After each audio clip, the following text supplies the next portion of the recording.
man, it's Phil X. Woo! Where have I been? I don't know. Everywhere.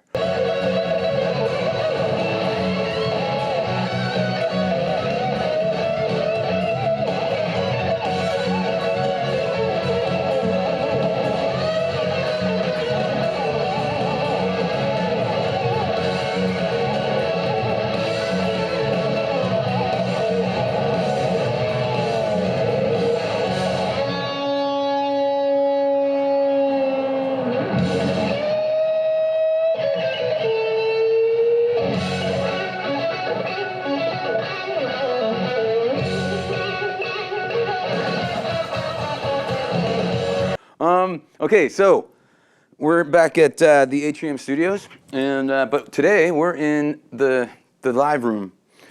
So very reflective. We're very like, caw, you know, kind of like you. It's got a vibe. There's a drum kit. We'll get back to that later. To guitars. Oh yeah, there's been a lot going on lately. What have I been doing? I forget. I'm having a baby. I'm gonna be a dad. Me. What? Okay, guitars. Because you don't care about that stuff. This is 1961. This, to me, looks like brand new, like you walked into a store that exists today and picked this up off a wall. It looks brand new, but it's a 1961. So let's go a little bit of history here. 1961, Gibson Les Paul Jr., one of the very last of these that were made before they started making the SG Jr. They still called it it was a, you know, it's like an SG, but it's still one pickup. So these were squared off when they came out in '58, and then they rounded the edges. Another point to make is in '58 and '59, they were making a fat neck. And in 1960, they made a thin neck. And the thin neck sucked. So in '61, they thought, well, maybe the fat neck's too fat and the skinny neck's too skinny, so let's make one in between. So it's middle, medium, yeah. Something like that. This thing weighs 7.2 pounds, and it's in spectacular condition. Like, I'm getting fingerprints all over it. Before I touched it, it looked mint. Now it's got Phil X fingerprints on it, so it's worth less. Just kidding. Okay, so today, amps, what do we got going on? Right now, we're using the new Friedman Pink Taco. It's a 20-watt all-tube amp, one channel. You know, Friedman makes really good stuff. I use the BE on tour, BE 100, which is, BE is brown eye. I know, some of you guys are going, brown eye, what? But, yeah, it's cool, brown eye, right, yeah. I don't have a real clean amp going, but we have an old AC-10. I don't know what year it is, because nobody told me, but it's a Vox AC-10, 2 speakers, very, very rare. Actually, no, take that back. Take anything I'm saying right now back, because I don't know anything about it. But it sounds really cool. It kind of sounds like, it has this vintagey sound. Vintagey. All right, that's the word of the day, kids. Vintagey.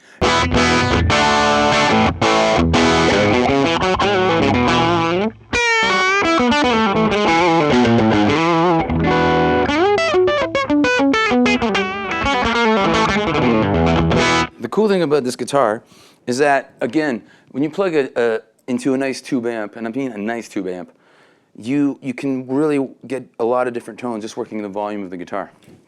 Because what do we have here? We have one P90. Let me just tune real quick. So again, you have one pickup.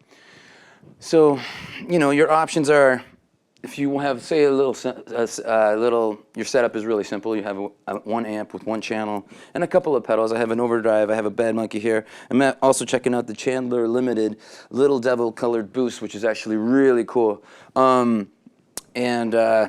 I might not even use them, man, because the amp sounds really cool. This is the first amp again, AC-10. If I turn it down, it gets nice and clean. And I tend to pick closer to the bridge so it stays bright, depending on the guitars. Some guitars are really bright when you turn down and some aren't.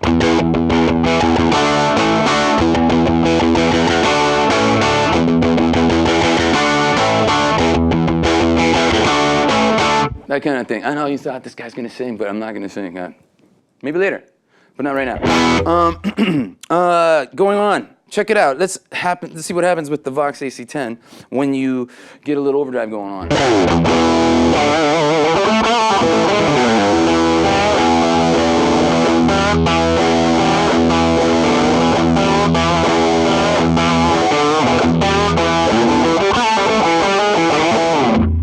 So, you get that. Let's see what the Chandler sounds like. Maybe it's a little different than the Bad Monkey. It's a completely different vibe, but it's got way more buttons. I'm only having everything set a certain way. I'm not going to screw around with it because it's more about the guitar. What I do is put both on, and my trick is rolling off the tone knob so you can play something like American Woman.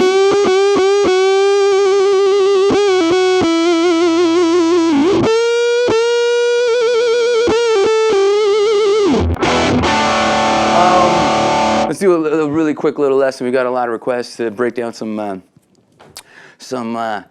drill songs. So there's one at the end of a song called "You're Not Happy Till I'm Not Happy." I do this crazy solo thing, and it was very off the floor, off the cuff, kind of like, hey, let's just make it sound like Van Halen going off at the end of a Van Halen track in the late '70s. The first two records, you know, they would do like extra long endings and jams and shit like that. So that was the vibe.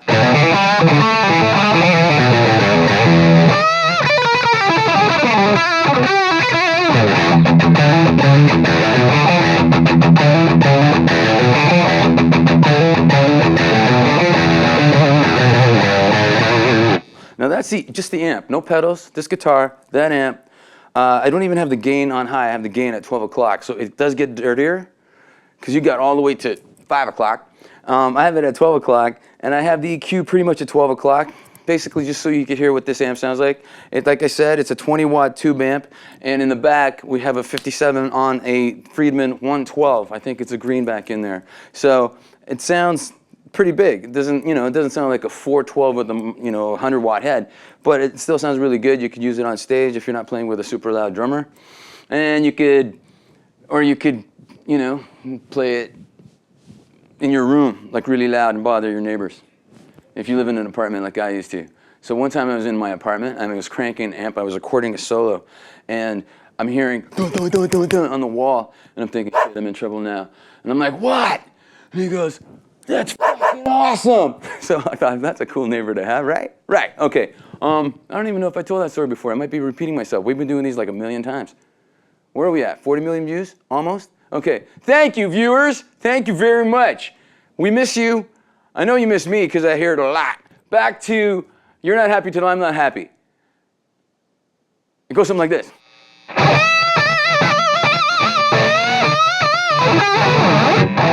Not quite like that. Kind of like this.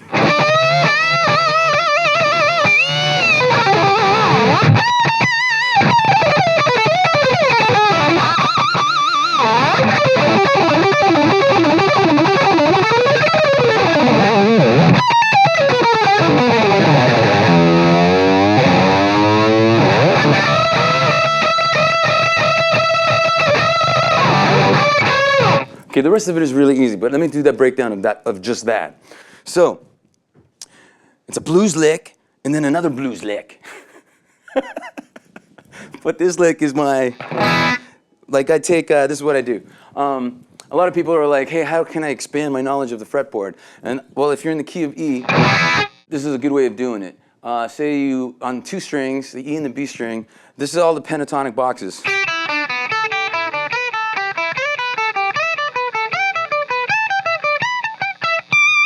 That kind of thing. So what I did was I took a couple of boxes and I put them out of order and put a little slide in there so it sounds like that kind of thing. So that's how I came up with that, and let me do that nice and slow.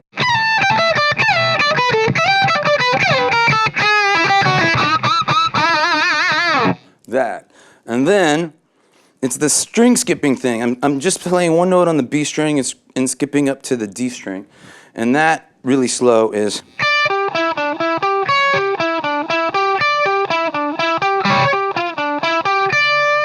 So you can see how I'm doing that. On the B string, it's the 15th fret. On the D string, it's 12, 14, and 17. Right, and my pivot note, I call it a pivot note because it's kind of like, pivot. So that's going back and forth from the D and the C sharp, which is the 15th and the 14th fret. And then I do this chromatic thing that sounds like.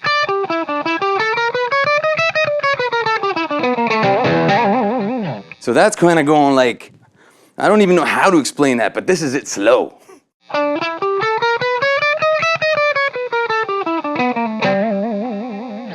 And then I do this lick in every octave possible. And then I pull off and do the motorbike, which is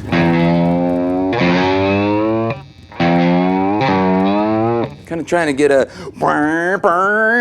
I actually take the truss rod caps off all my guitars, so because they get in the way when I do that. So let's do that.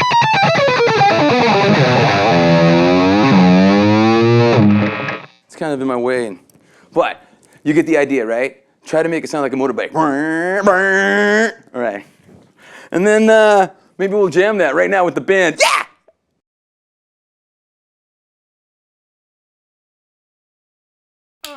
Two, jam, play some fucking bass.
'61 Gibson Les Paul Jr., mint condition except for Phil's thumbprints, and mint condition. Check it out. Go to Fred and Americana, check out the website, fredandamericana.com. Check out all the guitars, and you can hear them right here on YouTube.